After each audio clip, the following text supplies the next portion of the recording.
We have a wonderful, unique day today. The tree guy is supposed to come, but not for sure. So we really can't make a total plan until we see if they're going to chop the tree down. So what I thought I'm going to do, because I know it's a lot of uncertainty here, I could pull off some of the parts of our project bike, and it's something I can do. I can stop right in the middle of if they show up with the tree removal equipment. Seems like we're always working around some kind of something we can't predict, but I'm sure we'll get through. And no matter what, we always do prefer having every day a little different in our life. I'm just not sure how different it has to be. But we did get a nice ride yesterday with Rob, so I guess we should count our blessings. Right in the middle of, well, the middle of some pretty crappy weather, we had a nice day. But as always, you never can tell what's coming your way. Now, it was supposed to rain today. Maybe that's why the tree guy didn't show up. But so far, no rain at all.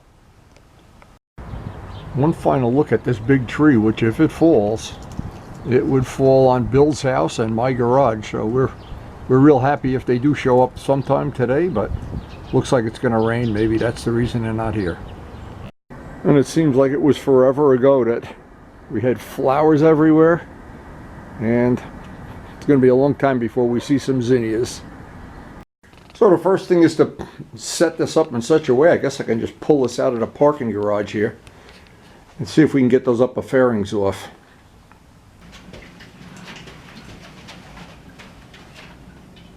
Now, it should be pretty straightforward taking the fairing off, but you never know. There's always a surprise. There's always something. Anyway, typically this bike is pretty easy to work on, and that's one of our real positive features. Now, I can't get in there and get my hand. Maybe I can this way.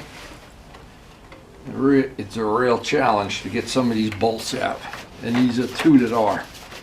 I'm not going to be able to get in there the way I want to, but I guess this is just par for the course.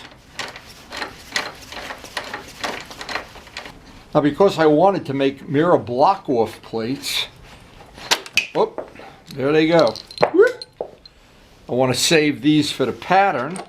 Okay, now the nuts, the whole problem with this is the nuts are not confined in there.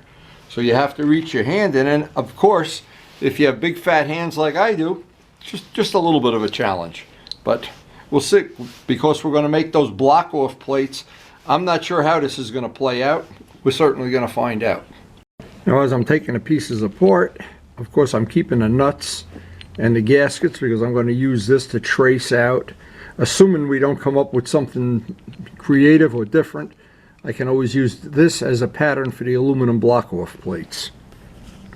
Now, we were so happy with the bar mounted mirrors and that modification that we did make, I don't want to even consider putting these fairing mount mirrors back on. Definitely that's one of the things that over the course of doing this really was an upgrade.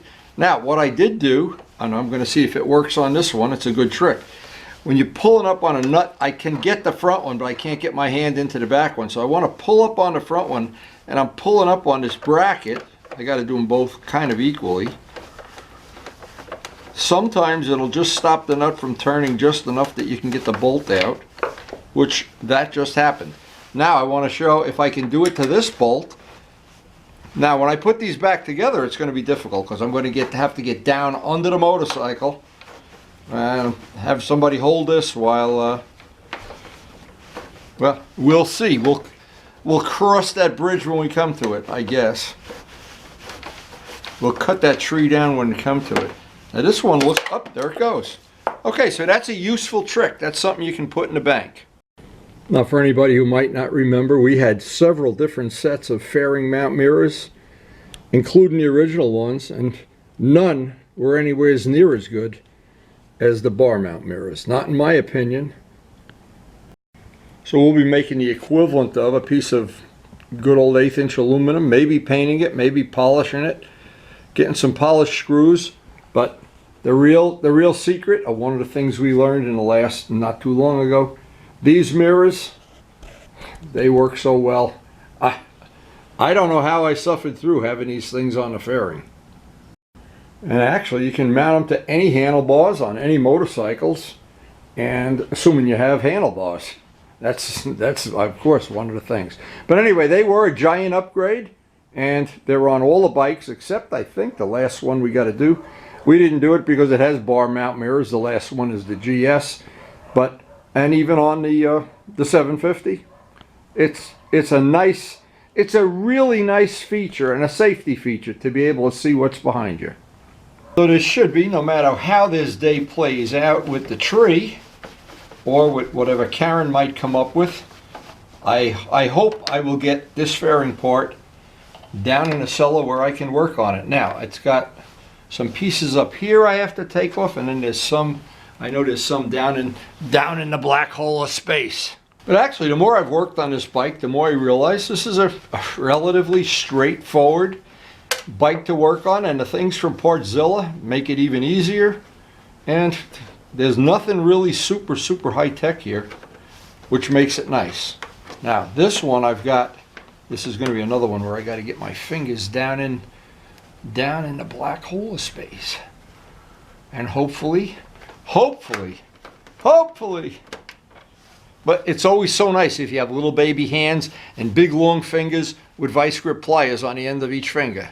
Now, this is one of the things these little Harbor Freight flashlights are good for, assuming you get one with a battery that works. There we go. That's another good trick. Okay, we use them. Now I see the bottom bolt is down there. I'm gonna have to crawl on my belly like a reptile to get that one out. That'll come right out. And then there's one more up here. Is there? May have to go look at the Partzilla thing, because see, I just don't want to. And what they did when they engineered this bike up, it looks like what they did, they made it on purpose, that this is just basically a shell, a cowling that goes on, and some of them are snaps and some are bolts. You really have to be careful. I don't want to crack this bodywork. The bodywork is in real nice shape, of course, and don't want anybody. This bike might have no Bondo when I'm done. I love these little Zeus, these nylon, I call them nylon Zeus fittings. These make taking a bike at certain parts of the deconstruction, make it real easy to get the parts off. These just snap right in and snap right off. What I'm doing, I'm just making sure there's some snaps that don't have bolts. So this actually snaps off. I don't want to try unsnapping it, but there's still one bolt at the bottom I have to get off. Always better safe than sorry. And that's where that Partzilla thing comes in so handy, to be able to look at it, because sometimes you really can't see that last bolt. That's a snap and that's a bolt. So once again, relatively straightforward. Once I get this side off, doing the other side will be a piece of cake. So let me get this off, and that probably, I think there's one more in there. Who knows? It's the mystery of the universe. This one apparently was Loctited in. Maybe I did it. Shh, don't tell anybody. This one was the only one that's really tight. Okay, so now that bolt is out. That means that, oh, I've got this. I've got to take care of that. This can get unsnapped. Okay, one by one we're getting there, little by little. One of the challenges is that there's some fasteners in here that are actually Phillips. Oh, here we go. Phillips screws. I hate Phillips screws. They strip out way too easy, but I'm assuming I haven't had this part off, of course. Once I get these screws out, this is just going to be a piece of bodywork that comes off like a shell. There's one more in there.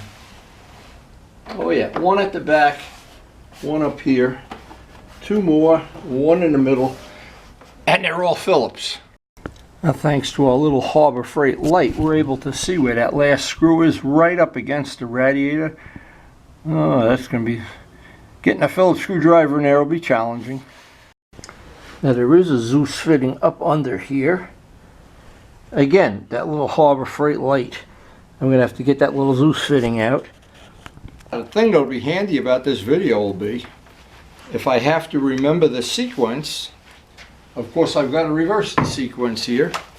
The instruments come out. Now I can get a look at where that last fastener is. And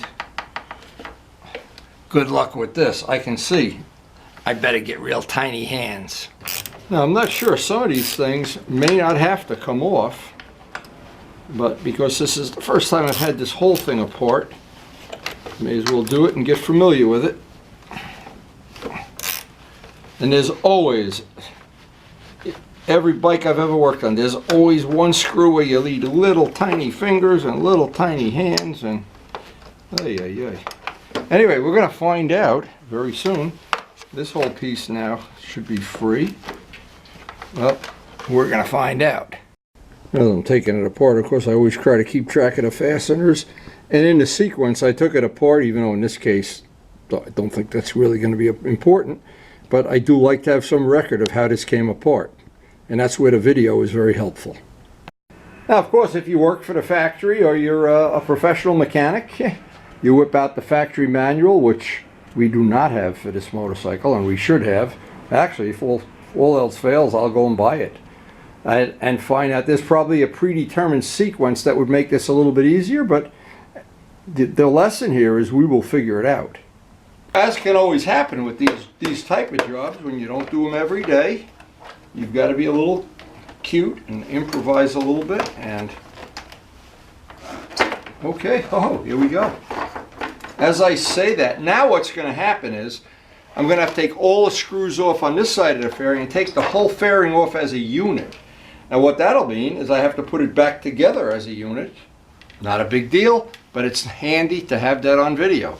So the next step of this is, and I'll just pull all the parts off of this side. We know where all the screws are. And this whole thing, except for the instrument panel, is basically going to come off as one piece. So far we have not run into the thing I was afraid of the most, is we'd have, I really shouldn't even be saying this yet, one of these bolts that won't come out. An 11-year-old motorcycle that's been ridden in some salty weather, you know something will bite in the ass before the day's over. Let's see where that other one is. That other one, I don't remember how I got to it. Every one of these is a challenge. Now, as you probably have figured out by now, this took a lot longer than I thought it would. I thought I'd be able to do this and chop a tree down or something today. But you know, that didn't really work out exactly the way I wanted to. So, as can happen, that bolt is different. I got to get rid of the zip tie. And we're closing in on having this whole part. This whole thing is going to come off. And it's not too unlike when you put the FCR fairing on. It just, boy, one thing has to go first and this has to but having it on video, so important to me, because I don't do this.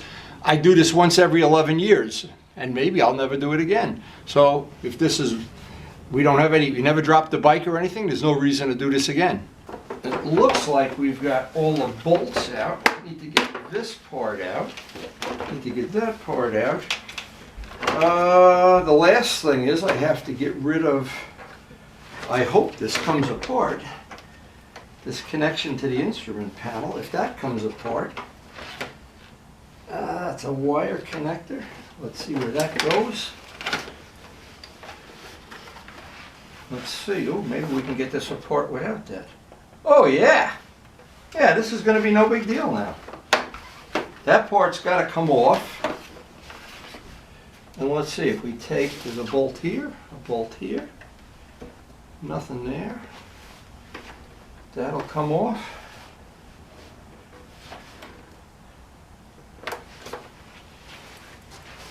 It's not as easy as it looks. There's still one bolt holding it on. Well, it looks like the way this worked out, the instruments come off as a separate piece, and then there are more bolts. So this will be really handy when I know that fairing has to get put back on. This whole thing has to go together in a reverse sequence, or as an example, if you put this on first, or whatever, you can't get the horse before the gefilte fish. Down in the bowels of the earth there is another Phillips screw holding things in, and there might be more. You never know. I want to be real careful, and I want to Make sure I don't break anything, because these parts, I want them to be perfect, of course. This is just taking way longer than I thought, but I don't really care. At the end of the day, I'll have this down a cellar. Now the last thing is the wires, and this is the last of the wires, and they have all the wires, and the bulbs have to be disconnected, and this fairing has a lot of wiring in it. That looks like it's the end of that. That looks like it's the end of that. Famous last words.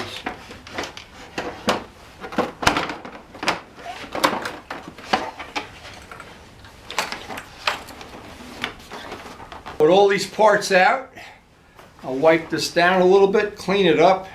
It's got all kind of road grime on it and everything. And we'll be ready to, with the rest of it, we can take apart down in the cellar. It'll be a piece of cake. It will be a lot less work than being out in this frigid garage. That's for sure.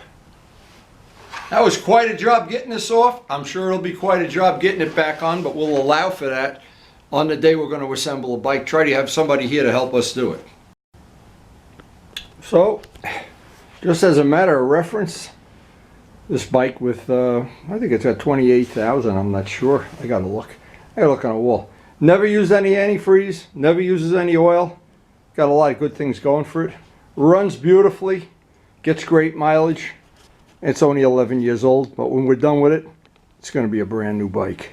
Kind of looks like a good street fighter. Looks like a Ducati or something. Now with this on the floor, I'm not sure I shouldn't clean it up out here. I got a little time left in this day. I want to see exactly how that front piece with the headlights, maybe I can take that out. Well, I don't know, see, because that's why one of the reasons I like to videotape everything, because I can always go down the day of assembly and see what came first. Again, so important. I do have a few minutes left, and I thought one of the things I can do, I can see how this is very easy now to see how this all goes together. And we can take this piece out. Again, if you take something apart in the wrong sequence, it just makes yourself a lot of work. When you go to put something back and you get the whole thing put back together and there's something missing inside, then you're sorry you didn't look at the video. Or buy the manual. Maybe I should buy the manual. That would have been, boy, and the R1, I just want to mention and it's on our video channel too. When I changed the starter in the R1 and taken off all the fuel injection and all at the top of the motor and everything there, oh my God, it took me 4 days to do it. You know what? When I went to put it back, I played that video over and over again. I had a bucket of screws and fittings, and in the end, the thing that worked is I had the factory manual. Without the factory manual, it would have been impossible. Out of the question. So I don't have it for this bike, and I'm kind of sorry I don't. But doing this job, this is probably the most complicated job we're going to do on the bike, so I'm not going to really worry too much about it. That goes on the top. I'll remember that. But anyway, the point I wanted to make is those of us who are not professional mechanics and still want to do the job, well, there's kind of a thing that makes it reasonable and easy, and then you can make it hard on yourself too. You can make a problem. So I want to mention now on the video, because I don't want to forget it, this was the whole reason for doing this. This part goes on the top, although I'll probably remember. Every time I say that, I forget. That part with the bracket is a top part.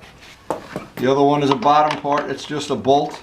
Once this comes off, I think there's a couple other screws inside here. And you can see what you have to do. Now, I originally thought this was a shell and I'd just be able to like take the clamshell off. Well, it's anything but that. You got to take the whole thing apart to replace this. And if you have to replace the bodywork, or if you drop the bike, well, for me, it was a whole day to do this.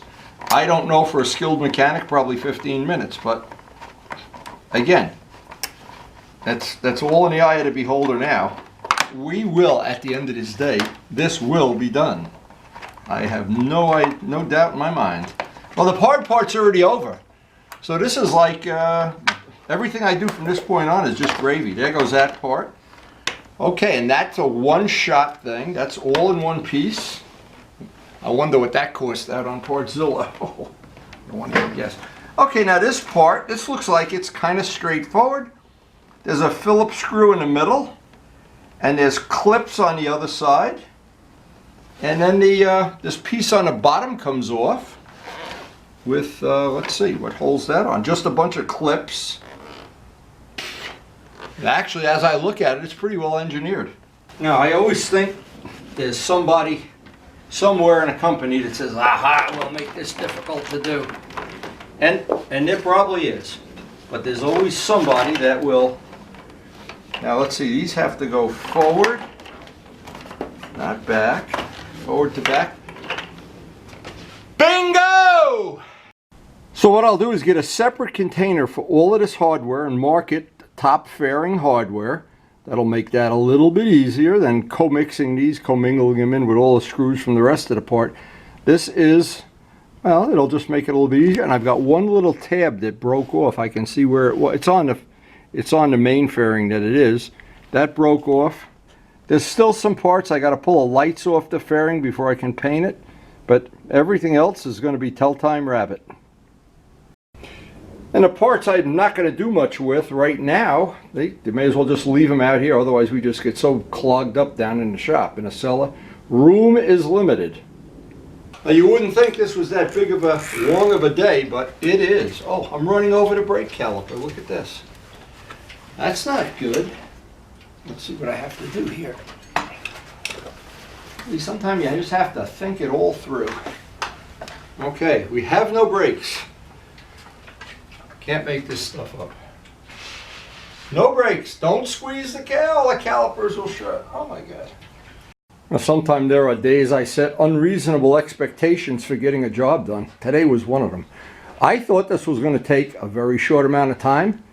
It consumed a whole afternoon of my life anyway. And I still have to take more of this apart, but it will not be a big deal now. Now it'll be relatively easy because I can do the rest of it down in the shop. So I'm just going to say, I hope you enjoyed the video, and this one's going to be a fun video to edit. There's going to be a lot of outtakes on this. I ought to make a video of just the outtakes, but the point I hope everybody gets from this video is, even if you're a backyard mechanic like I am, you feel your way through a project, and in my case, do not have the real manual. It's all doable. And that video, when we go to put this together, I'm going to make a careful note, because I'm sure I'll use it. Anyway, I hope you enjoyed the video, and thanks for watching.